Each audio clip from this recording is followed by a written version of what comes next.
ज्यावेळी औरंग्याने गोविंदाला पकडले त्यावेळी औरंग्याच्या मनात भयानक राग होता. त्याला वाटत होते की यापुढे संभाजीला मारणारे पैदाच होऊ नये. म्हणून औरंग्या भयानक चिडून बसलेला गोविंदावर.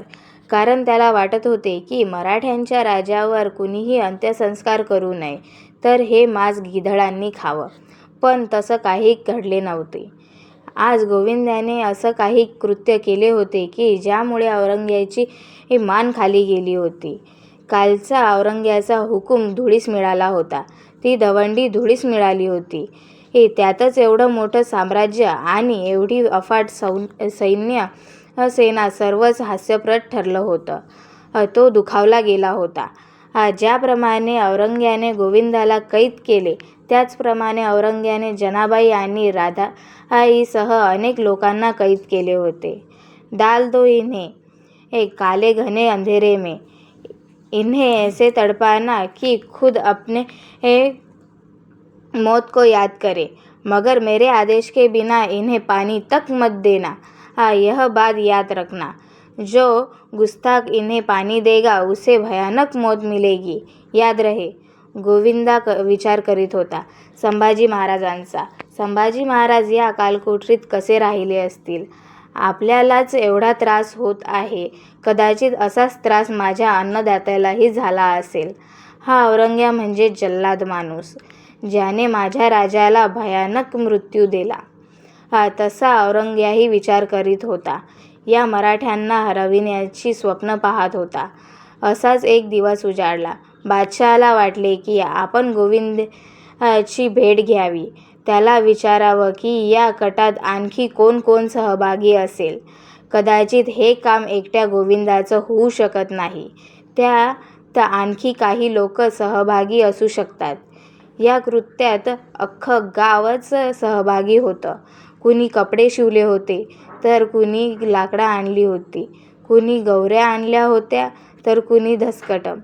त्यातच या अंत्यसंस्कारात अडचण येऊ नये म्हणून दामाजींनी चांगली तरणीताठी पोरं कोफण घेऊन गावाच्या बाहेर उभी केली होती. प्रत्येक मुलाला आदेश होता की जर औरंग्याचे सैन्य दिसलेच तर त्यांच्यावर त्या गोफणीने असा वार करायचा की ती माणसं जागीच मरून पडली पाहिजेत. राजांच्या अग्निसंस्कारात व्यथा येणार नाही याची पूर्णपणे काळजी घेण्यात आली होती. ती तरणीताठी मुलं अंत्यसंस्कार होण्याच्या जागेपासून गावाच्या दूर अंतरावर उभी होती. त्यातच अगदी पहाटेपर्यंत अंत्यसंस्काराचा कार्यक्रम आटोपला. परंतु प्रेत लवकर जळत नव्हतं. शरीराचा काही भाग अजूनही शिल्लक होता. आता काय करावे असा प्रश्न दामाजीला पडला. त्यातच दामाजीने गोरखनाथाला विचारले की जर हे पेटतं शव विझवलं, याला जमिनीत पुरवलं तर अंत्यसंस्कारात काही बाधा तर उत्पन्न होणार नाही ना. कारण जर तांबडं फुटलं आणि मुघल सैन्यांना याची चाहूल लागली तर आपली काही खैर नाही. शेवटी नाथाने सांगितले, असं काही होणार नाही. तुम्ही निश्चिंत असा. शेवटी एक खड्डा ताबडतोब खणण्यात आला आणि त्यात संभाजी महाराजांचा अर्धवट जळलेला मृतदेह पुरविण्यात आला. नाथाने सांगितले की असं काही होणार नाही. त्याचं कारण म्हणजे आपण हे शरीर बेवारस सोडलेलं नाही आहे, तर आपण त्यावर यथोचित संस्कार केलेले आहेत. पुन्हा औरंग्या त्या अंधाऱ्या काळकोठरीत आला तसं त्याने गोविंदाला विचारले. तो विचार करू लागला की सांभाला जाळायचं काम एकट्याचं नाही, ते काम इतरही गावातील माणसांचं असावं. तसा तो त्याला म्हणाला, गोविंदा, तुझ्या या कटात कोण कोण सहभागी होतं. गोविंदा काहीच बोलला नाही. तसा औरंग्या पुन्हा म्हणाला, हे पहा, तू जर मला यथोचित पुरेपूर माहिती दिली तर मी तुझे सर्व गुन्हे माफ करीन आणि तुला सोडूनही देईल कदाचित. गोविंदाने त्याच्या अंधाऱ्या खोलीतून त्या औरंग्याकडे एक कटाक्ष टाकला. तसा तो गप्प झाला. त्याने चूप राहणं योग्य समजलं. तसा औरंग्या ओरडत म्हणाला, बता प्यार से हरामजादे, नहीं तो तेरी खाल उधळ देंगे. गोविंदाने त्याच्या कोणत्याही प्रश्नाला उत्तर दिले नाही. त्यातच त्याने आपल्या शिपाईला आदेश दिला की या गोविंदाला चाबकाचे फटके मारा. गोविंदाच्या त्या कालकोठरीतून कुलूप उघडण्यात आले. त्याच्या हातात आणि पायात बेड्या टाकण्यात आल्या. त्याला बाहेर काढण्यात आले. त्याला त्याच तटबंदीत एका खांबाला बांधण्यात आलं. त्याच्यावर एकामागून एक चाबकाटे फटके मारण्यात येऊ लागले. तो चाबकाट्याचा प्रत्येक फटका जीवघेणा वाटत होता, अगदी असह्य होता. तो चाबकाचा फटका अंगावर पडताच गोविंदाच्या शरीराची आग होत होती. पण तो निर्धास्त छातीचा वीर आज संभाजीराजांसाठी, आपल्या धन्यांच्या लेकरांसाठी सर्व काही झेलत होता. तसा औरंग्या म्हणाला, बोल साले, जल्दी बोल, कौन था वहाँ पर? आपल्या संभाजीराजालाही असेच मारले असेल या औरंग्याने. गोविंदा विचार करू लागला. थोड्याच वेळात रागाने लालबुंद झालेला तो आता गोविंदाच्या शरीरातून रक्त निघू लागले. तसा औरंग्या जवळ आला. त्याच्या दोन्ही गालावर जोरात चापटा मारू लागला. त्याने दोन्ही गाल आपल्या हाताच्या चिमटीत पकडून तो म्हणाला, गोविंद्या, तुझे बता नहीं होगा, तुझ्या या कटात कोण सहभागी होतं? गोविंदा काहीच बोलला नाही. ते पाहून औरंग्या आणखी वैतागला. याचं काय करू तरी काय, असं त्याला वाटायला लागलं. तसा तो विचार करू लागला. त्याला एक नामी युक्ती सुचली. औरंग्याने आदेश दिला की गोविंदाला घेऊन जावं आणि पुन्हा कालकोठरीत टाकावं. त्याला आज अन्न देऊ नये, पाणीही देऊ नका. दुसरा दिवस उजाडला. त्याने अन्न आणि पाणी दिलं गेलं नाही. तो अन्न पाण्यावाचून तडफत होता. आज औरंग्या पुन्हा त्या कालकोठरीजवळ आला. म्हणाला, सांगतोयस गोविंद्या, कोण होतं तुला मदत करायला? गोविंद्याने त्याच्याकडे एक कटाक्ष टाकला. तसा तो हसला आणि म्हणाला, औरंग्या, तू मारूच शकत नाही. माहीत आहे, मी जर मेलो तर तू भी मरशील तडपून तडपून. हा जो राज आहे ना, तो राजच राहील. जर हा राज तुला मालूम झाला नाही तर तुला भी झोप लागणार नाही रात्रीची. तसा गोविंदा परत हसला. काही केलं तरी गोविंदा मात्र तोंड उघडत नाही. हे पाहून औरंग्या आता रागाने लालबुंद होत होता. त्याला असं वाटत होतं की हे अग्निसंस्कार करीत असताना जितके जण सामील होते ते सारे जण त्याच्या समोर असावे आणि त्या साऱ्यांना जबर शिक्षा मिळावी. कारण ज्यांनी आपली आज्ञा मोडली आहे त्यांना शिक्षा ही झालीच पाहिजे. थोडा वेळ विचार करताच त्याला वाटलं की कदाचित गोविंदा त्याला हे गुपित सांगेल.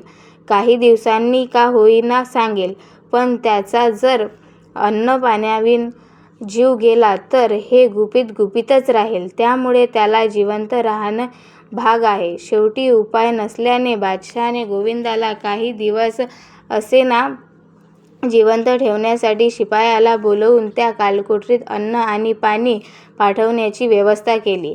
सकाळ झाली. पक्षी अन्न मिळवण्यासाठी दूर जंगलात रवाना झाले होते.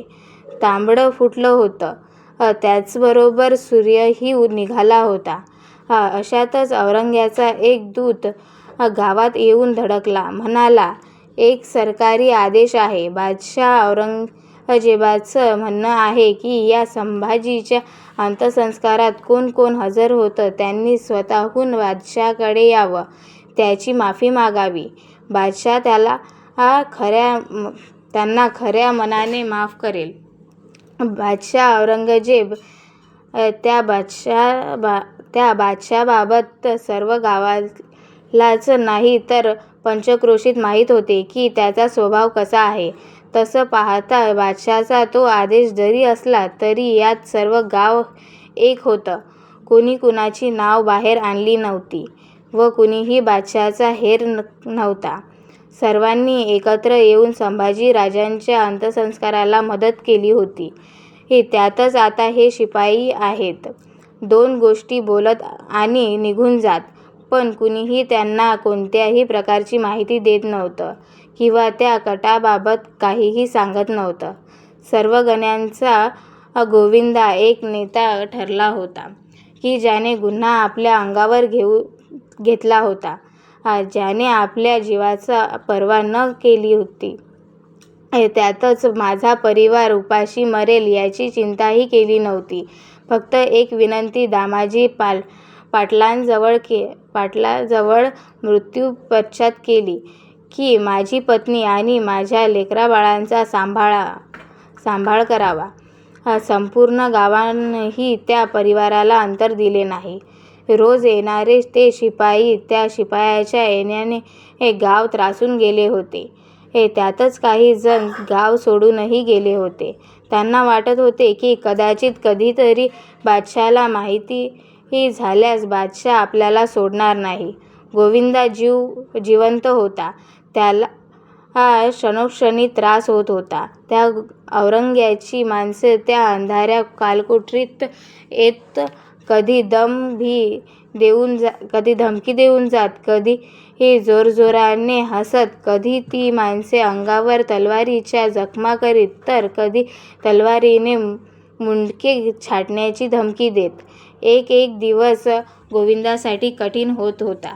त्याला काय करावं आणि काय नाही असं होऊन जात होतं, पण उपाय नव्हता. गोविंदा असा व्यक्ती होता की ज्याने संभाजी राजांच्या प्रेताला स्वतः अग्नी दिली होती आणि त्या गोष्टीला तो आपलं भाग्य समजत होता. महाराजांना अग्नी देण्यासारखं पुण्याईचं काम एका अस्पृश्याला मिळणे म्हणजे नशीब फडफडल्यासारखं गोविंदाला वाटत होतं. आतापर्यंत या गोविंदाला त्याच गावातील इतर समाजाने व्यवहार करताना पद्धतीप्रमाणे अंतर राखून केला होता. त्यांना पाणीही दुरूनच पाजलं जात होतं. त्यानं संभाजी राजांच्या सैन्यात एका किल्लेदारीची भूमिका पार पाडली. त्यानं जनाबाई आणि गावातील इतर माणसांना सोबत घेऊन औरंग्याच्या धाकाची पर्वा न करता संभाजी राजांचे तुकडे गोळा केले होते. ते शिवले होते. त्यांचा अंतिम संस्कार केला होता. एवढंच नाही तर त्यानं दुसऱ्या दिवशी महाराणी येसूबाईंना गडावर जाऊन त्याबद्दल सर्व काही रीतसरपणे सांगितले होते. कोणतीतरी आपल्याच हेराकरीतून ही माहिती औरंगजेबाला माहीत होताच त्याने गोविंदाला अटक केली होती. आज गोविंदा कालकोठरीत अखेरचा घटक मोजत होता. निर्भीस्त शांत मनाने. त्याला कोणताही कशाचाही पश्चाताप नव्हता. उलट त्याच्याच पराक्रमानं आणि मौन वागण्याने औरंग्या दिवसेंदिवस परेशान होत होता. पण नंतर मात्र पुन्हा फितुरीमुळे संभाजी राजांच्या अग्निसंस्कारात उपस्थित असलेले सर्वजण पकडले गेले आणि त्यांना औरंग्याने ठार मारले. सांगताना खूप वाईट वाटतं. जर का आपल्यातच माणसांनी फितुरी केली नसती तर आज आपला महाराष्ट्र काय तर भारतही कुठे पोहोचला असता. जय भवानी, जय छत्रपती शिवाजी महाराज, जय शंभूराजे. मित्रांनो, आजची कथा आणि विचार जर तुम्हाला आवडले असतील तर कृपया व्हिडिओला लाईक आणि चॅनलला सबस्क्राईब करा. धन्यवाद.